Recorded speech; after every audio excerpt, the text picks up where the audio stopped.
Boa tarde. Acabo de saber que eu estou aqui ao vivo. Boa tarde. Postando aqui, colando o nome do nosso convidado de hoje. Boa tarde, todo mundo que está entrando. Ah, nosso convidado já entrou. Boa tarde, todo mundo. Já vou te chamar para entrar, Saulo. Vai ser muito bom ter você aqui. Oi, Cláudia. Oi, todo mundo. Que delícia ver as pessoas entrando. Uma das coisas gostosas da live é isso, ver todo mundo que está entrando. Bom, sexta-feira, né? Sexta-feira. Sejam todos bem-vindos. Para nossa sexta-feira terminar bem, a nossa conversa vai ser muito interessante.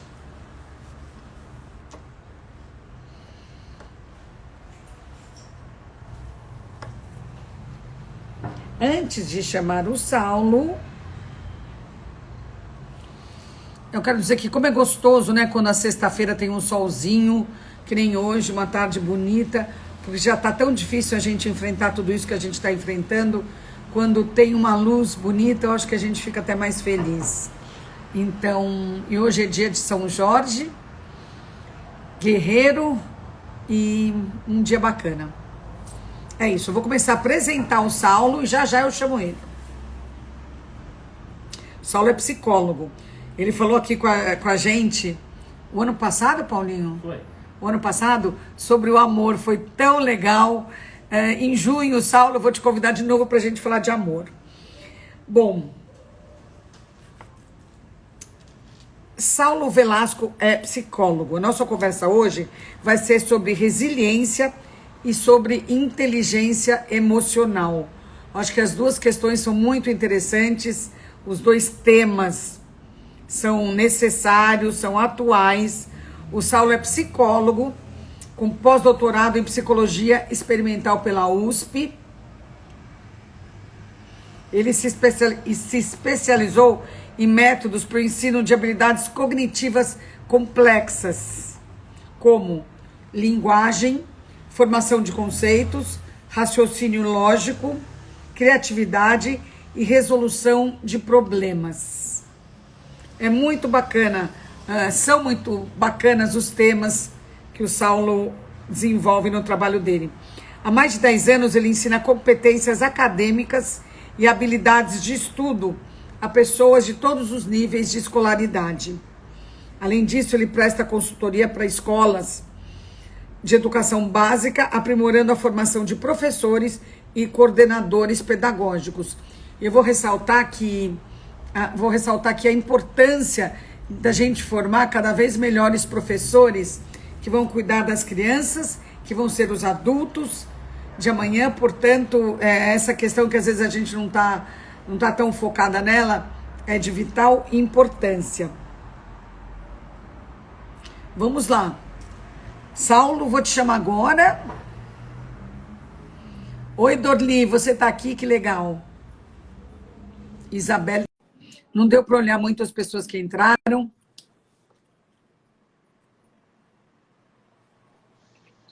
Saulo! Oi, Joyce. Tudo bom com Tudo você? bem? Tudo E ótimo. você? Tudo bem. Estamos vindo, né, nessa loucura de vida, mas está Sobrevivendo, tudo né? bem. Sobrevivendo. Bravamente. Bravamente. Enfrentando as coisas, a gente vai falar sobre isso, né? Exatamente. Sobre Eu como quero conseguir te passar falar, por essa. eu quero te Essa falar conta. que a nossa live do amor foi tão incrível. Eu lembro que além de tudo a gente se divertiu. Você lembra? Lembro. Foi do amor mesmo, né?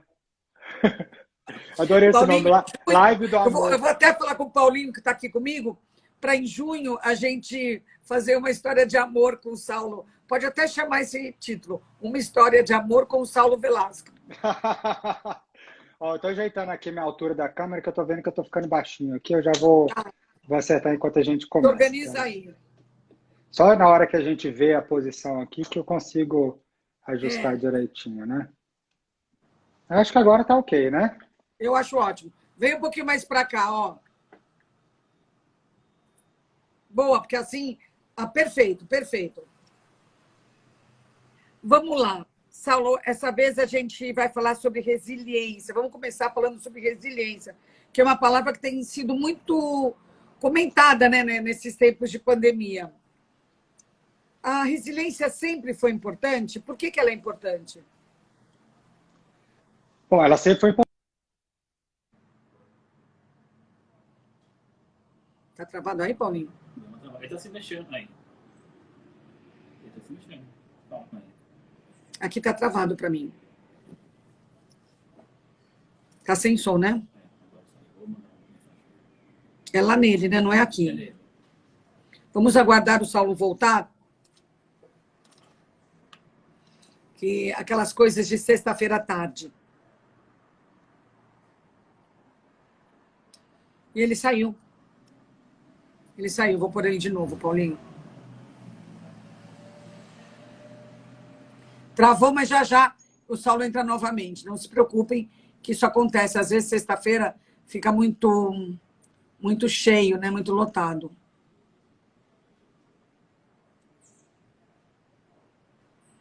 Já já vou ver ele chamar aqui para entrar. Acho que já está aqui.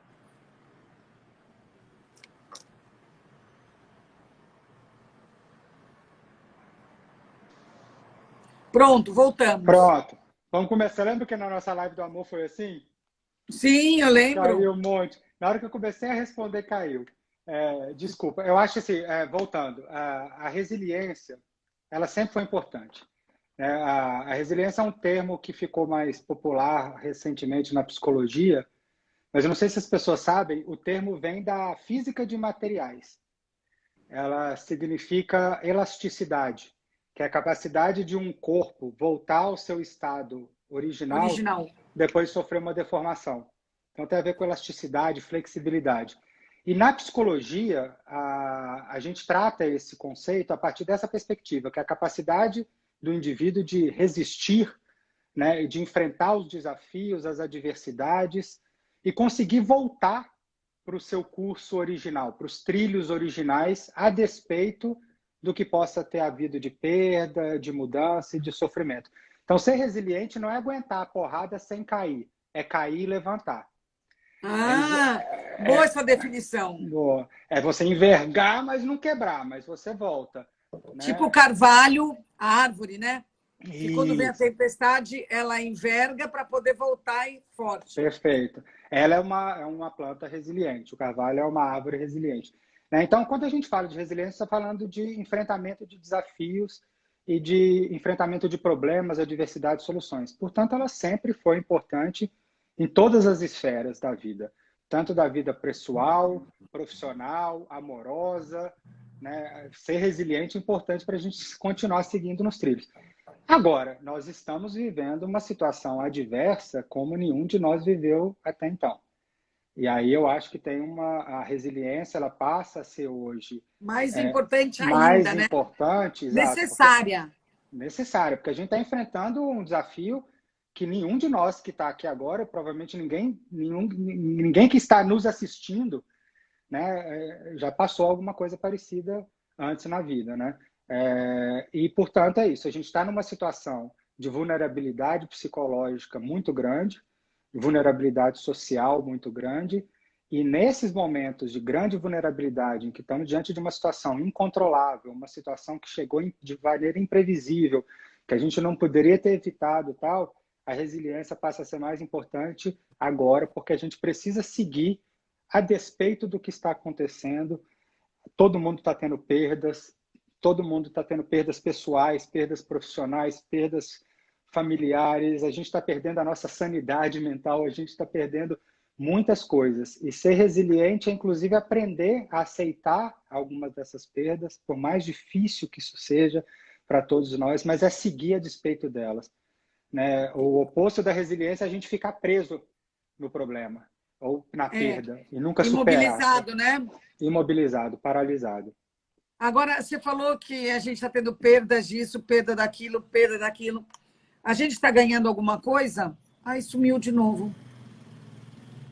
O Saulo sumiu. Puxa, é que eu tenho delay, então. Tá falando. Cadê que ele já está entrando aqui?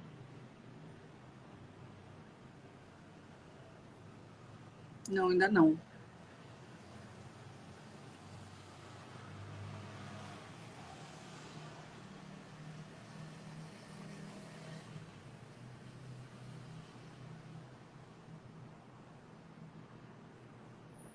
Saulo.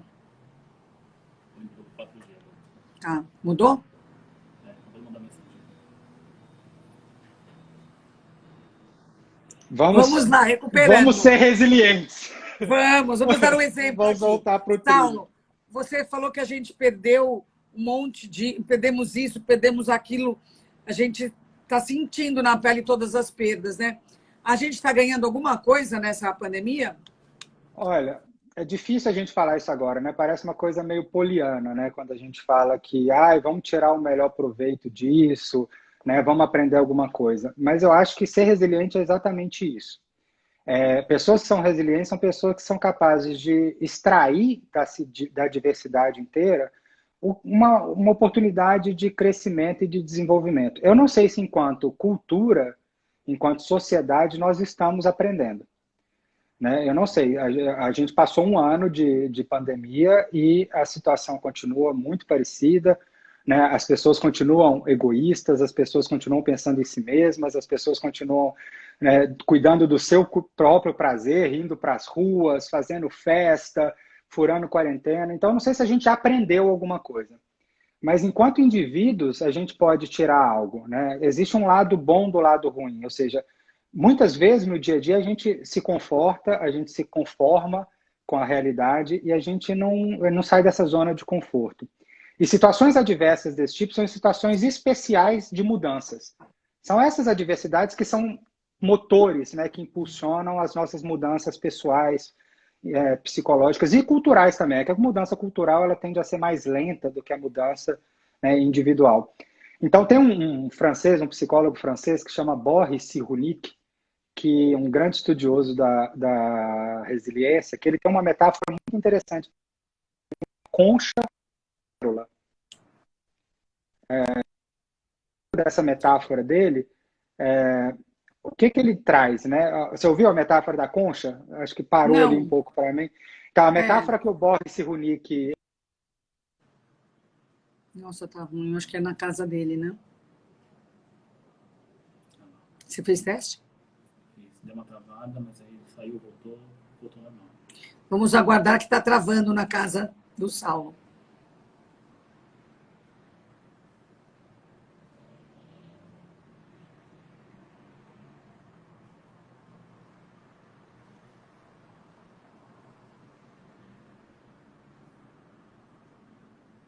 Saiu de novo.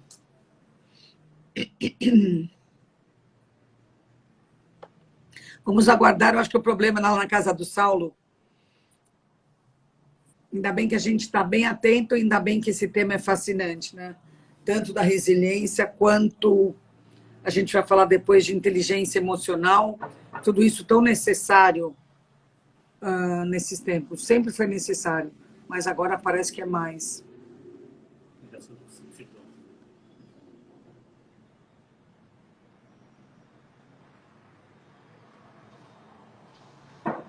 Gente, Vamos lá, vamos lá. Eu já tentei de tudo. Wi-Fi, 4G, cada vez que cai eu mudo de uma coisa para outra. Porque a gente é resiliente. A gente é resiliente. A metáfora do Boris Cyrulnik, para falar rápido, é Da de uma concha. da pérola, isso. A pérola, não sei se as pessoas sabem, mas a pérola é uma reação da concha a uma adversidade externa. Ou seja, quando um grão de areia consegue romper a concha, o molusco forma, assim, volta, né? Ele circula aquele grão de areia e forma uma pérola. Ele traz essa metáfora para falar que é possível construir alguma coisa preciosa a partir de uma agressão, de uma adversidade.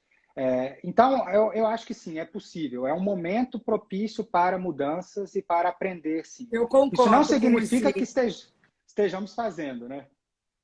Como sociedade. Mas é possível. Mas é possível. Acho que a gente pode falar um pouco do que a gente pode fazer depois, né?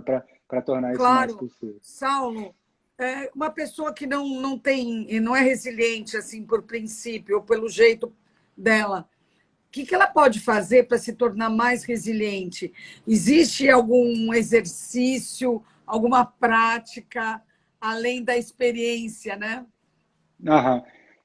Acho que tem, felizmente, né, a resiliência não é um traço de personalidade, como algumas pessoas acham, não é uma capacidade inata, não é um dom divino que algumas pessoas receberam e outras não. Né? Resiliência é uma habilidade, e é uma habilidade emocional. Aí já fazendo o gancho com, né, o outro tema da nossa conversa de hoje, inteligência emocional, ser resiliente é uma habilidade emocional, e é uma Nossa, habilidade emocional. eu nunca soube decodificar habilidade emocional. Bonito. Porque quando eu posso fazer um parênteses, então, quando a gente fala de inteligência emocional, a gente está falando de um conjunto amplo de habilidades. Um conjunto amplo de habilidades que a gente chama de habilidades emocionais, que são habilidades que permitem que a gente aprenda a se relacionar melhor conosco, com as outras pessoas, com o nosso trabalho, com o mundo de uma forma geral, com as nossas adversidades. Então, são habilidades que permitem que a gente enfrente os desafios do nosso dia a dia de uma maneira mais serena, mais sensata, mais tranquila, aprendendo especialmente a conhecer e gerenciar as emoções que perturbam esses processos. Ou seja, as emoções e os pensamentos perturbadores que às vezes ofuscam a nossa tomada de decisão, impedem que a gente veja o problema e as soluções desse problema. Então, quando a gente está falando de inteligência emocional, a gente está falando de dezenas de habilidades diferentes que permitem que a gente lide com esses desafios diários. Uma delas é resiliência. Uma delas é resiliência. Uma delas é resiliência. Então, como eu disse, né, infelizmente, muitos de nós podem não ter tido uma experiência que tenha produzido resiliência, mas, por sorte, não é uma habilidade inata.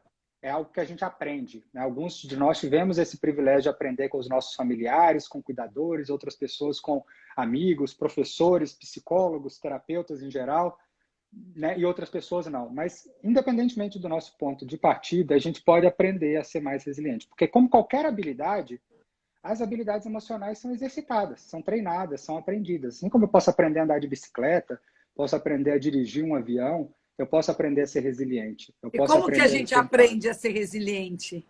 Então, acho que o primeiro ponto para a gente tem alguns obstáculos. Primeiro, a nossa resiliência. Então, vou começar por aí para a gente pensar como que a gente supera esses obstáculos. Um importante obstáculo à nossa resiliência são esses pensamentos e emoções perturbadoras que a gente experimenta na hora que a gente está diante de dificuldades. Então, muitos de nós, além das dificuldades que a gente já está enfrentando, ou seja, além das situações adversas oferecidas pela própria pandemia, o risco de morte, o isolamento social, o enclausuramento em casa, a mistura maluca de vida pública, pessoal e profissional, a intensificação das relações familiares, o que tem de bom e o que tem de ruim. Além disso tudo, a gente tem um outro problema que é derivado desse, que são esses conjuntos de emoções e pensamentos disruptivos que são produzidos, evocados por essas situações, e a gente tem que, além de tudo, lidar com eles também. Além Então, de tudo isso.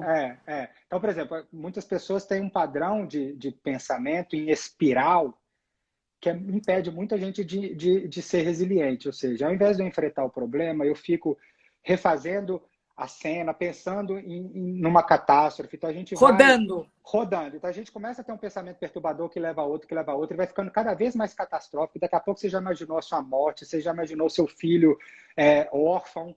E aí você começa a pensar aquilo tudo naquele turbilhão, né, de pensamentos e emoções ali perturbadoras que não te leva absolutamente a lugar nenhum. O Mark Twain, que é o escritor e humorista americano, ele uma vez falou o seguinte: eu vivi coisas terríveis na minha vida, algumas das quais realmente aconteceram. O que ele está falando com isso? Que a gente cria, né, cenários na nossa cabeça catastróficos que muitos deles não se materializam. E toda essa energia psicológica e física que a gente gasta pensando nisso não resolve o problema. Então, a gente só piora. A gente entra numa espiral de autodepreciação, de pessimismo e tal. Além disso, o conjunto de emoções perturbadoras que estão envolvidas na situação. Ansiedade, medo, tristeza, né? Sensação de desamparo, que eu não posso fazer nada com isso. Então, esses são grandes obstáculos. Culpabilização é um outro obstáculo importante psicológico, a gente ficar buscando responsáveis. A culpa é de quem? A culpa será que é do governo? Será que a culpa são dos chineses? Será que a culpa é do fulano que furou a quarentena? Será que a culpa é da vacina que não veio? Será que a culpa é minha? Será que culpabilizar, gente, não leva absolutamente a lugar nenhum. A gente, enquanto está buscando culpados, a gente não consegue ver claramente quais são as opções de ação que a gente tem, como a gente pode fazer, agir a despeito de quem seja a responsabilidade ou não. E Seria uma espécie de conscientização, né, que a gente deveria, em vez de culpar o outro, não seria se conscientizar do que está acontecendo? Exato, tomar consciência. Acho que aí a gente já está indo para uma solução, né? A solução ela vai passar pelo conhecimento, que é essa conscientização da situação, do que eu posso fazer, quais são os meus possíveis cursos de ação, dada essa perda, essa mudança enorme, o que eu posso fazer, qual que é a parte que me cabe. Nós estamos vivendo agora numa quarentena, né, nessa situação, que embora as vacinas estejam aí, elas ainda estão muito lentas, né, para alcançar todo mundo, mas o que cada um pode fazer, existe uma vacina comportamental. A vacina comportamental é cuidado, é isolamento social. Está à disposição já, desde o começo. Está à disposição de todo mundo, entendeu? Então, independentemente de quem seja a culpa. É como se cuidar, como proteger a sua família, usar máscara quando precisa sair, usar, né, higienizar as mãos toda hora, né, manter o máximo possível em casa, quem pode. Eu sei que tem muita gente que não pode. Então, essa é a parte que me cabe. Envolve esse conhecimento dos meus cursos de ação. Envolve necessariamente um autoconhecimento. Ou seja, eu saber observar. Então, a resiliência, como qualquer habilidade emocional também, envolve essa capacidade de autoconhecer os seus modos de agir, o que te provoca, o que te faz agir de uma maneira que você não quer agir, que te faz fugir quando você precisaria enfrentar, que te faz agredir quando você precisaria negociar, que te faz ser impulsivo quando você precisaria de um tempo para pensar e colocar as ideias na cabeça. Então, conhecer, né, o que te motiva, o que te faz agir de formas como você gostaria e como você não gostaria, mas especialmente conhecer essas emoções. Que situações, que pessoas, que contextos evocam essas formas de pensar e essas formas de sentir. Porque se a gente tem autoconhecimento, a gente pode se autorregular. E aí esse é outro passo importante. A autorregulação... Deixa eu fazer um parêntese aqui no que você falou, que é uma habilidade emocional, né? Você falou, a resiliência. Aí, no seu currículo, quando eu fui falar sobre o que você faz tudo, fala que você dá cursos para professores do ensino básico. Você não acha que resiliência é uma coisa que as famílias deveriam passar de uma certa maneira? Eu sei que não é uma coisa inata, mas que é uma habilidade que ao ser passada, incentivada dentro de casa, ela pode ser ensinada de alguma maneira? Pode super ser ensinada. Foi legal você falar de formação de professores, né?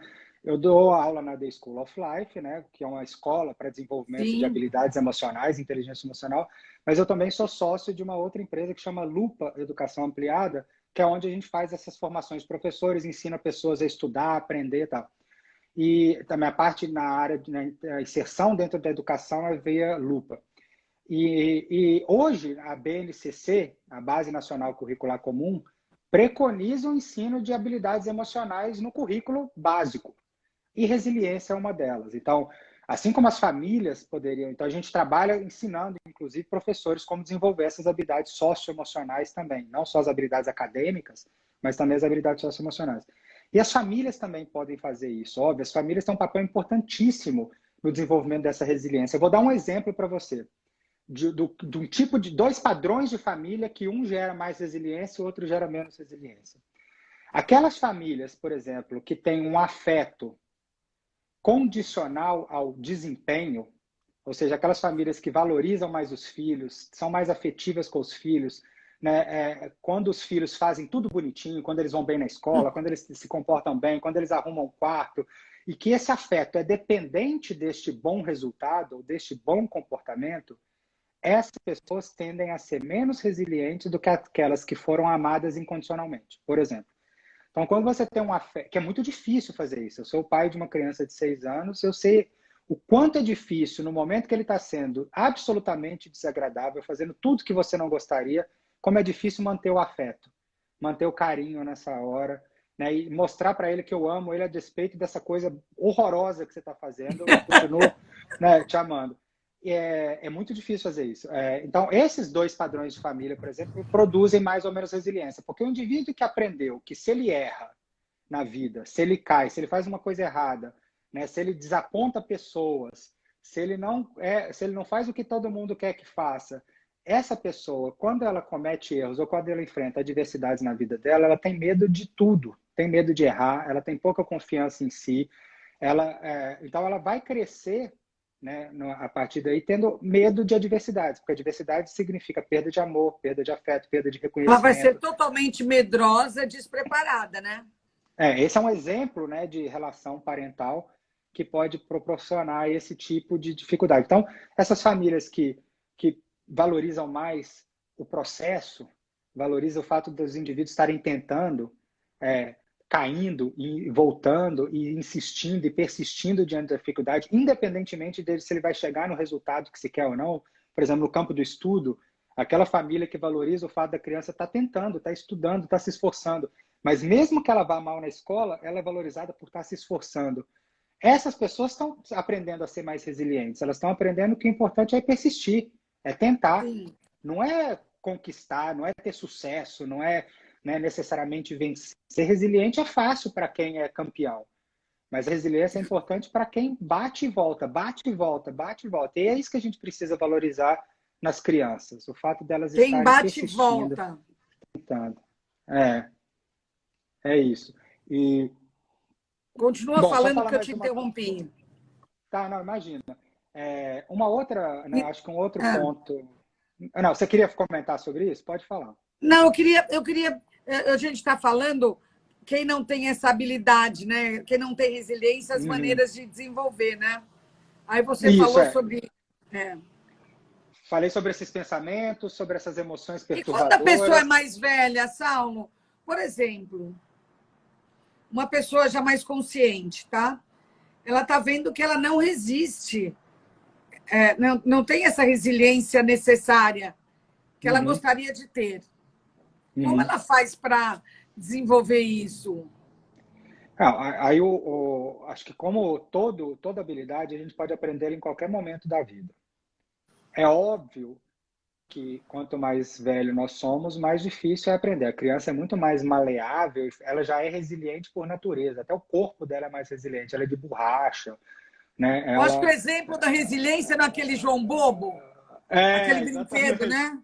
né? E criança é meio assim, né?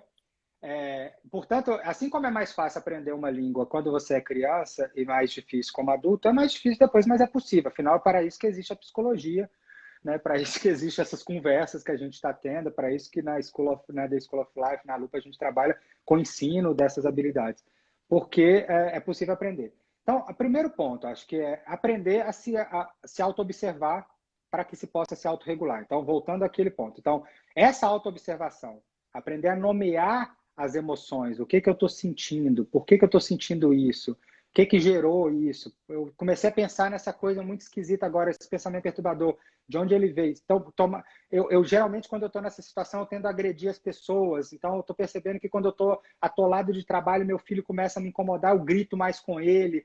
Começar a descrever o que a gente faz e o que nos move, nos motiva para fazer dessa forma. Para que a gente possa interromper, por exemplo, reações emocionais em cadeia o mais cedo possível. Às vezes, é possível, às vezes, parar um trem que já saiu da estação e está em alta velocidade. Mas se a gente pisar no freio cedo, a gente consegue parar esse trem antes dele ir longe demais. Então, a autorregulação emocional, o autocontrole, o autogerenciamento requer esse autoconhecimento. Então, o que a gente precisa fazer é um autointerrogatório. Se perguntar, se conhecer, acho que esse é um primeiro passo. E o outro, que é importante para Dá a gente para fazer aprender, é isso? quebrar. Dá para fazer isso sem terapeuta? Sem ir na terapia? Então, óbvio que a terapia é fundamental e ajuda, né? E é importantíssimo. Jamais eu, como psicólogo, vou aqui recomendar alguém não fazer terapia. Eu acho que todo mundo precisa fazer. Mas a gente pode ser um terapeuta de si mesmo no sentido de ser autocrítico, de desconfiar, ser cético com relação às suas emoções. Desconfiar. Adoro essa palavra. Desconfiar dos nossos primeiros impulsos, desconfiar das nossas primeiras impressões, desconfiar das nossas tendências imediatas a responder no piloto automático, porque a gente pode agir às cegas no mundo, sendo controlado por situações sem perceber que está fazendo isso. Então, desconfiar, e isso vai na contramão do que as pessoas nos ensinam. As pessoas nos ensinam que a gente precisa acreditar no coração, escutar a nossa intuição, né? Ouvir, seguir os nossos impulsos e ser habilidoso emocionalmente é o oposto disso. É desconfiar dos primeiros impulsos, é não escutar de cara o coração, é parar, ter uma segunda perspectiva, tentar ver por outro lado, como outra pessoa estaria vendo isso. Então, eu posso fazer esse exercício diário de tomada de perspectiva, de ver o outro lado, de falar, epa, peraí, eu estou indo agir aqui, mas peraí, por que eu estou fazendo isso? Eu estou irritado. Será que eu estou tomando a melhor decisão? Desconfiar e fazer esse passo. E outra coisa que a gente pode fazer, Joyce, é a gente aprender a quebrar problemas complexos em pequenas. Então, um dos obstáculos, né, psicológicos que a gente enfrenta diante que nos impede de ser resiliente, travou para você? Eu travei para você um pouquinho, não? Tá ouvindo? Tá um pouquinho turvo, mas está dando. Tá. Então, um dos obstáculos aí que a gente enfrenta é o que a gente na psicologia chama de desamparo aprendido. O que é o desamparo aprendido? Quando a gente passa por muitas experiências adversas, problemas, desafios, para os quais a gente não tem formas de mudar, ou seja, problemas que a gente não tem controle sobre eles. Problemas chegam e vão embora independentemente de algo que a gente tenha feito. Uma situação bem parecida com a da pandemia agora. Chegou, está aí, foi imprevisível, ninguém pediu, eu não posso fazer nada, apesar da vacina comportamental que a gente falou, eu não posso mudar o mundo totalmente. Quando a gente passa por várias experiências desse tipo, de passar por adversidades das quais a gente não tinha controle, sobre as quais a gente não tinha controle, a gente aprende a desistir. Que é isso que é o desamparo aprendido. É eu aprender que nada do que eu faço muda a situação. Então, muitos de nós têm esse obstáculo psicológico à resiliência. A gente acredita que não tem o que ser feito. E a gente se submete. A gente aceita aquela dificuldade e vai esperar ela passar porque eu não posso fazer nada. Então, tem alguma coisa a ver, Saulo? Tem alguma coisa a ver com falta de empatia? Porque quando você acha que você não pode fazer nada, você não está olhando o outro, né? Porque na hora que você for olhar o outro, você vai ver que você sempre tem algo a fazer e que vai te fazer bem. Uhum. Vai te tornar mais falou falta forte. De quê? Na hora cortou. Falta de quê? Na hora que você falou, empatia. Cortou só a palavra. Empatia. Sim, é isso. Porque a empatia, assim como a gente precisa aprender a tomar perspectiva a respeito das nossas emoções, das nossas percepções, dos nossos sentimentos, a gente também precisa aprender a ter a perspectiva do outro. Né? Então, uma das formas de sermos resilientes é ver que outras pessoas estão lidando com problemas similares, como elas estão lidando, ser empático com as dificuldades das outras pessoas também, porque às vezes a nossa dificuldade ali do problema é interpessoal. Então, nós estamos lidando agora com todo mundo em situações difíceis. Portanto, a gente precisa ser empático, inclusive para ter um olhar mais gentil com relação àquele colega de trabalho que está sendo especialmente insuportável nesse momento, aquele chefe que está fazendo pressões especiais que nunca fez antes. Ser empático é olhar para essas pessoas que estão sendo desagradáveis e ruins com a gente e falar, puxa, eles também estão passando uma barra. Deve estar sendo difícil para eles também. Eles também devem ter os mesmos problemas que eu, ou problemas piores ou diferentes dos meus. Então, a empatia ela é fundamental. E acho que uma forma da gente conseguir, né, superar esse desamparo é a gente quebrar os problemas em pequenos pedacinhos e lidar com os pequenos passos para a gente ter a experiência de sucesso na resolução do problema. Que essa que interessante isso.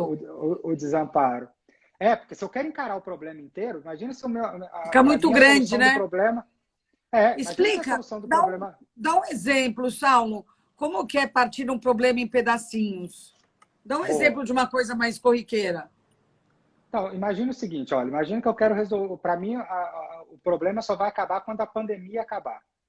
Então, a pandemia é um problema que não vai, é enorme. Monstro. E que eu, sozinho, não vou conseguir resolvê-lo, embora eu possa ter a minha parte. Então, quebrar esse problema em parte é o que eu posso fazer hoje, baby steps, qual o primeiro passo que eu posso fazer hoje para eu conseguir me autorregular, me autogerenciar, para eu conseguir solucionar esses problemas, alguns dos problemas da minha vida. Então, primeiro, vamos quebrar quais são os problemas. Então, tem um problema que é isolamento social. Bom, se eu olhar, se em vez de olhar para a pandemia, olhar para o isolamento social, eu já posso criar algumas possibilidades de enfrentamento. Eu posso criar conexões com pessoas à distância. Por exemplo, ampliar. Eu fiz bastante isso. Eu aumentei as interações virtuais com os meus familiares, com pessoas que eu não falava há muito tempo. Mas aí, ou seja, a gente, embora estejamos distanciados socialmente, a gente não precisa estar isolado socialmente. A gente pode Entendi. estar em conexão. Um exemplo, outro problema. Problema de misturar trabalho com vida pessoal. Então, esse é um problema que eu posso tentar solucionar na minha vida. Então, como eu posso fazer isso? Eu posso tentar criar um espaço reservado na minha casa para trabalho, dedicar um momento exclusivo do meu dia para ficar com o meu filho e com a minha esposa, algo que talvez eu não precisasse ter pensado antes na minha vida, mas eu posso criar algumas separações.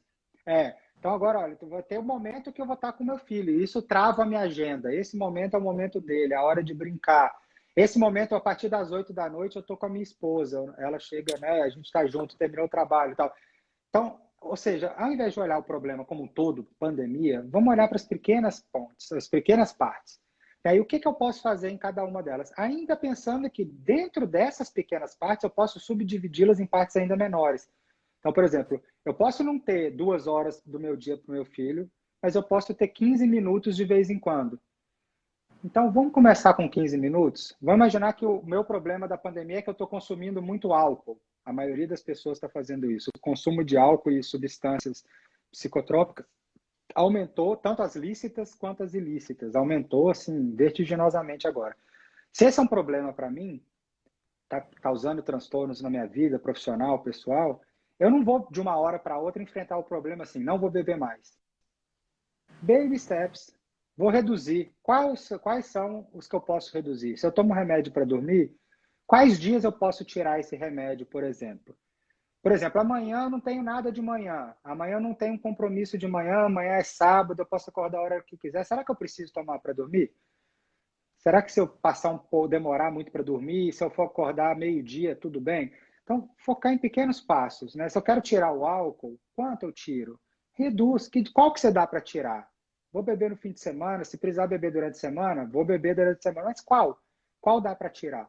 Então, acho que essa é uma forma de enfrentamento. Por quê? Quando a gente experimenta se autorregular ou se autogerenciar e a gente tem sucesso, a gente se torna mais autoconfiante em fazer isso em relação a outras atividades e outros comportamentos. A gente tem uma tendência enorme de querer se autocontrolar no que é mais difícil da nossa vida, aquilo que a gente lutou a vida inteira contra. Aí fica impossível, né? Fica impossível, a chance de fracasso é enorme e a gente sente desamparo por também não conseguir se autogerenciar. E frustração, né? Frustração, eu não tenho controle da minha vida, eu não tenho as rédeas da minha vida, eu não consigo fazer as coisas que eu quero. Então, comece a experimentar pequenas experiências de autogerenciamento, que isso aumenta a chance de você ir progredindo em coisas cada vez mais difíceis, cada vez mais complexas, sem a sensação de desamparo, sem a sensação de que eu não tenho controle da minha vida, né? Sem essa sensação de fracasso que às vezes a gente tem ao se autocontrolar, ao se autogerenciar. Saulo, vamos falar um pouquinho de inteligência emocional, que é uma coisa que eu sempre tinha ouvido falar. Sabe que eu nunca entendi até hoje direito o que é isso? Boa. A inteligência emocional, na verdade, esse termo, né, ele começou a ficar mais popular na década de 90. Ali. Agora eu não lembro, estou vendo se eu tinha aqui aberto o nome do livro, mas eu não tenho aqui. Mas começou a ficar bem popular com o livro do Daniel Goleman, que é aquele livro que chama Inteligência Emocional, exatamente. Mas ele trata basicamente dessas habilidades que a gente está discutindo, né? Que é você aprender a se relacionar melhor com você e com as outras pessoas. Por isso que hoje um termo que está sendo muito popularizado é o de habilidade socioemocional. Porque O que quer dizer isso? Porque envolve o gerenciamento de emoções no contexto de interações sociais, no contexto interpessoal. Então, a inteligência emocional ela é como uma cola social. ela permite que a gente lide, especialmente no tipo de trabalho, por exemplo, que a gente realiza contemporaneamente, que são trabalhos mais psicológicos. Então, nosso trabalho atualmente envolve convencer pessoas, dialogar, fazer planos de longo prazo, vender algo a alguém, né? Colaborar com grandes equipes. Então, a gente lida com ambientes que são absolutamente diversificados, heterogêneos. As pessoas são muito diferentes, todo mundo tem a sua loucura, todo mundo tem a sua mania, todo mundo tem a sua esquisitice, todo mundo tem as suas fortalezas e qualidades também.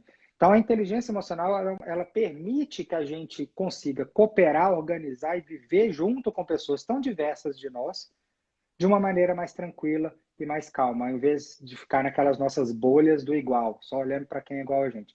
Então, Saulo, tem uma pergunta aqui da Mônica que tem a ver com inteligência emocional, mas ainda tem a ver com a resiliência, que é como enfrentar essa quantidade de mortes perto da gente, como aplicar, como ser resiliente, ou como usar a inteligência emocional nesse momento tão difícil de perda de pessoas, perda de possibilidades, perda de condição de trabalhar, perda de tanta coisa. Eu acho que é a pergunta mais importante mesmo, né, a se fazer. Por o seguinte, essas perdas são irreversíveis, muitas delas são irreversíveis, né? Portanto, resiliência não é deixar para trás, não é superar no sentido de esquecer. Resiliência por mais dolorido que isso seja, é viver, lamentar essas perdas profundamente, viver o luto dessas perdas, né? O que é viver o luto? É sofrer com elas, mas aceitá-las. Eu acho que esse é o ponto, né? Que essa é a passagem difícil para a gente agora.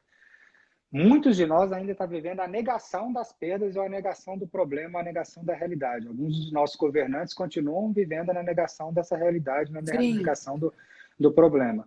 Né? Enquanto a gente nega o problema, ou enquanto a gente nega a perda, ou fica preso a ela, né? O que é ficar preso à perda? É só ficar falando dessa perda, é a gente só ficar pensando nessa perda, é a gente só ficar tentando remontar cenários fictícios do que como estaria o mundo se essa perda não tivesse acontecido.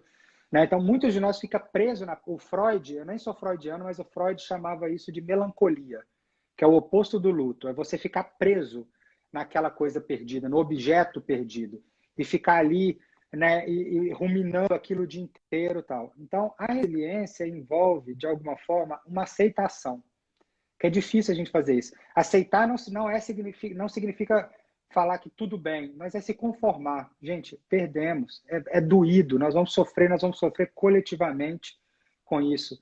Né, cada um tem o seu sofrimento, nenhum pode ser negligenciado, todos são válidos, né? A perda de um animal de estimação para uma pessoa pode ser mais importante do que a perda de um familiar.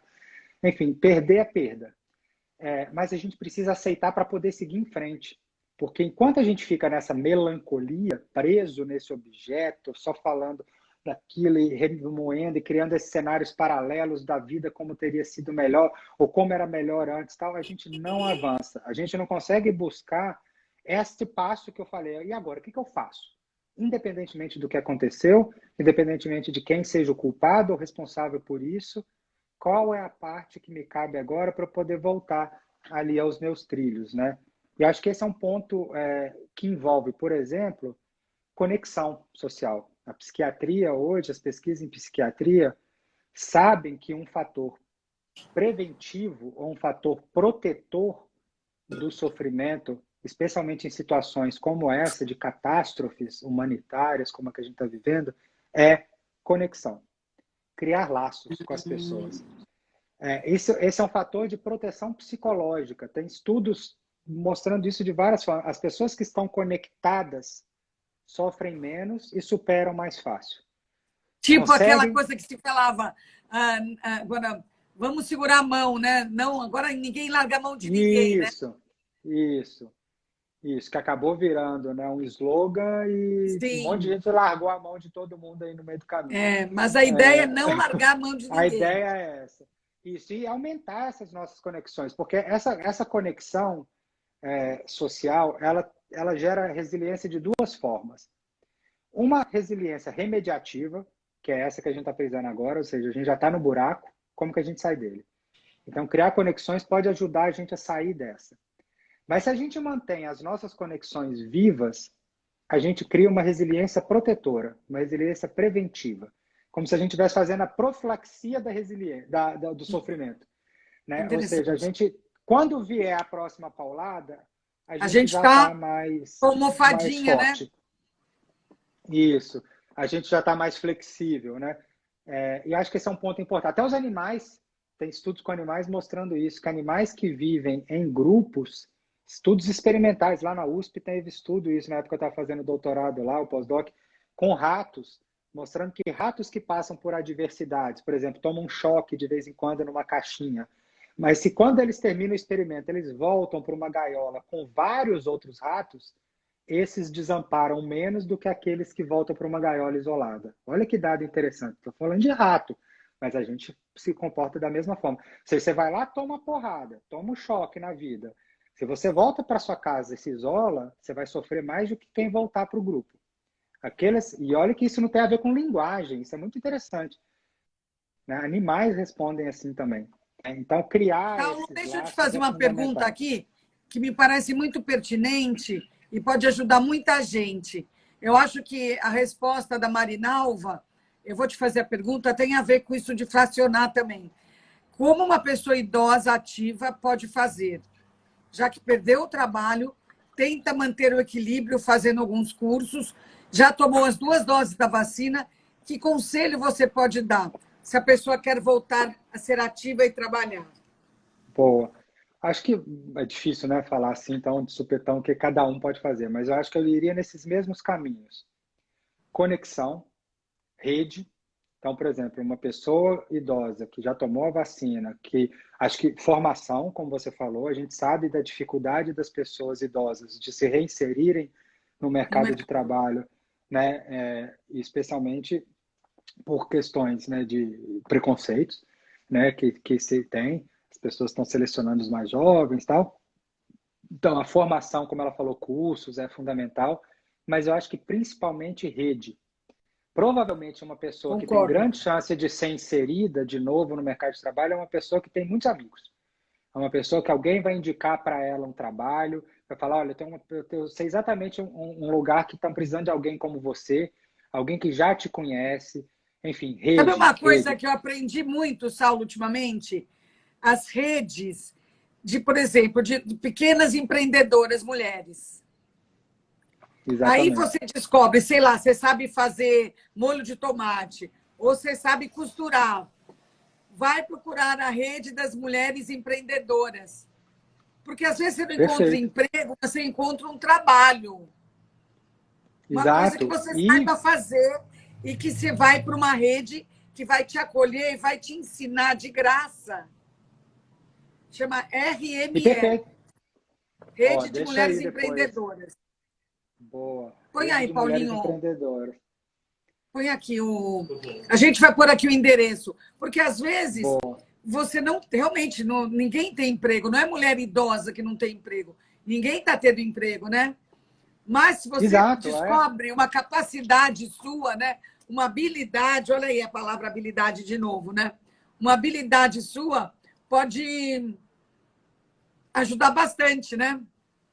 exato. E acho que para muitas pessoas não é a realidade da maioria das pessoas no Brasil. A maioria das pessoas do Brasil idosas precisam de um trabalho para viver, porque não se sustentam sem o trabalho.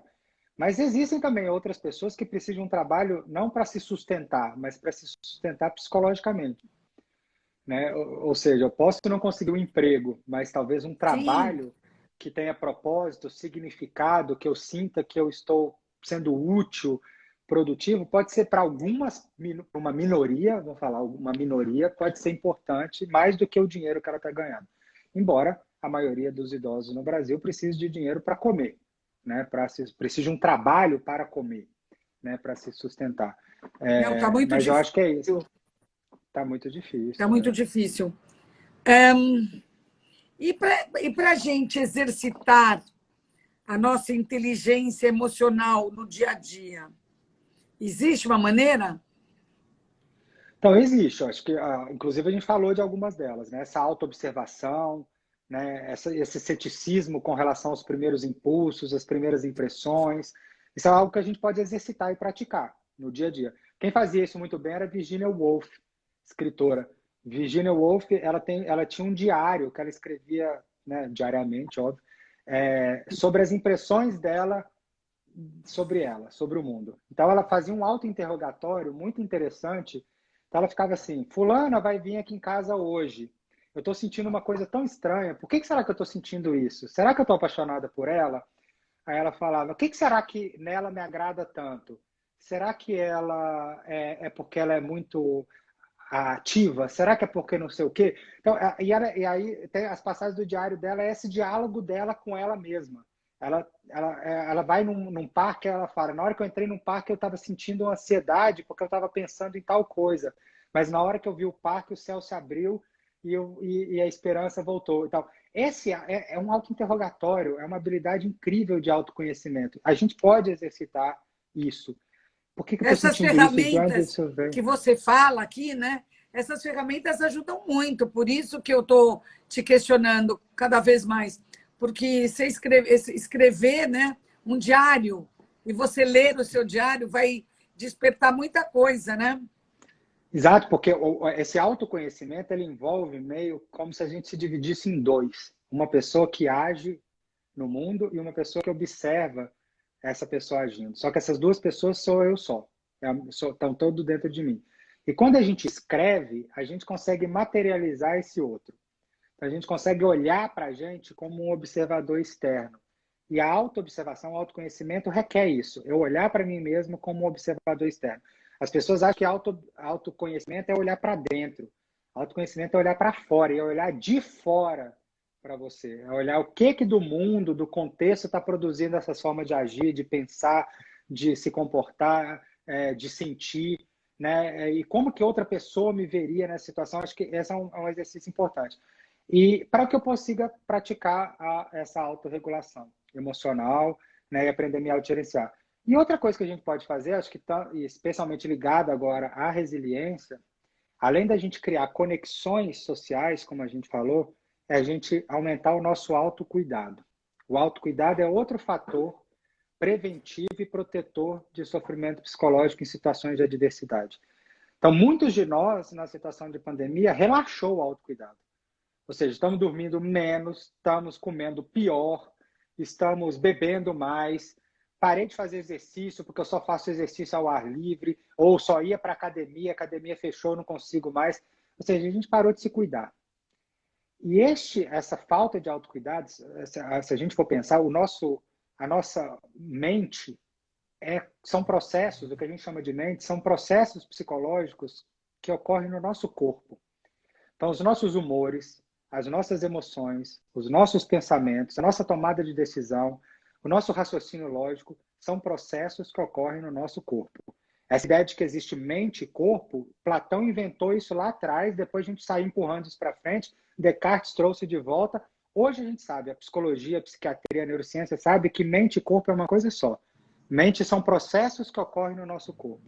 Então, se este corpo não está saudável, os processos psicológicos não são saudáveis, porque eles são processos do corpo.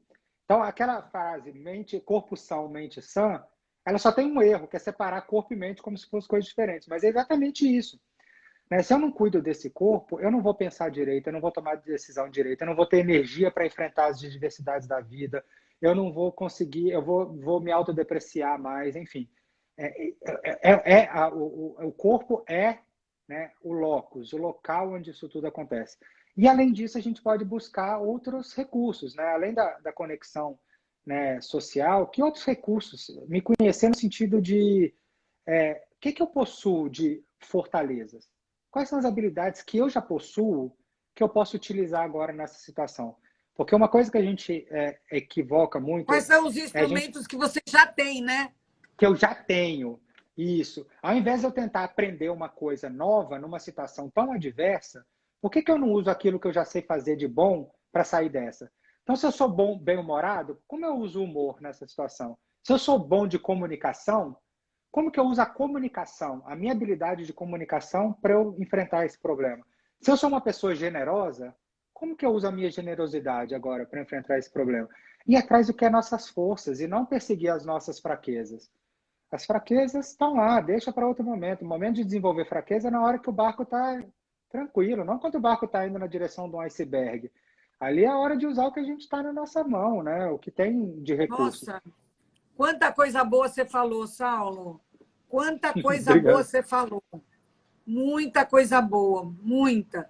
Muito, muito. Você pegou os assuntos e decupou de uma maneira muito lúcida, muito clara e que a gente entende, que a gente é capaz, né? Porque a pior coisa é a gente achar que a gente não tem ferramenta, não tem possibilidade e não é capaz de enfrentar o que todo mundo é, de uma maneira ou de outra, mais fácil, mais difícil, mas a tal da resiliência, ela existe aí para todo mundo, né? Faltou a gente falar de alguma coisa? Que você acha Puxa, acho que que... não. Eu acho que pensando só nesses recursos, né? Eu acho só para a gente finalizar, eu acho que buscar ajuda, né? Quem precisa sofrer sozinho, né? Tem a ver com conexão, mas às vezes a gente precisa de ajuda, não necessariamente de amigos, né? A gente às vezes precisa de ajuda de um profissional, a gente precisa de ajuda de um psiquiatra, de um psicólogo, ou de um tutor, um mentor, ou a gente pode buscar ajuda nos livros, a gente pode... O que a gente não precisa, o que a gente precisa para ser acho que outra faceta da inteligência emocional é uma aceitação e um reconhecimento das nossas vulnerabilidades. Embora a gente viva numa cultura que valoriza o sucesso, o fazer, o conquistar, a gente precisa compartilhar nossas vulnerabilidades, aceitar que nós somos frágeis, que nós somos vulneráveis, que estar sofrendo nesse momento é natural, né? Que eu não preciso me culpar por por estar sofrendo, por não estar dando conta, e saber que eu posso buscar ajuda, que é normal e é natural isso. Vulnerabilidade. Todo mundo é vulnerável, todo mundo tem as suas, todo mundo é meio louco, todo mundo é Claro. vulnerável, todo mundo tem medo, todo mundo não sabe o que fazer, todo mundo tem dúvida, todo mundo perde a cabeça, todo mundo faz isso tudo, né? E acho que esse é um ponto para a gente buscar ajuda e saber que tudo bem, não é um problema, não há nenhum problema em não dar conta sozinho. Muito obrigada, foi maravilhoso, Saulo. Eu só tenho boas vibes vindas de você, sempre coisa lúcida, clara, sempre aulas necessárias. Muito obrigada, viu? E até Obrigado, nossa Joyce. próxima conversa, que eu acho que vai ser sobre o amor, tá? Tá bom. Tô com Adorei, Joyce. Super saudades. obrigado. Também. Tchau, Tchau, tchau. obrigada. Tchau, até a próxima. Até a próxima. Muito bom conversar com o Saulo, que costuma dar aulas na The School of Life, aqui em São Paulo. E muito bom ter vocês aqui nessa sexta-feira que foi iluminada, ensolarada. Bom a gente seguir juntos nessa jornada tão difícil. Mas com resiliência a gente chega lá na luz, no final do túnel. Obrigada a todo mundo. Tchau, tchau. Eu desliguei ele, mas ele continua. Não está desligando, sabe, de baixo?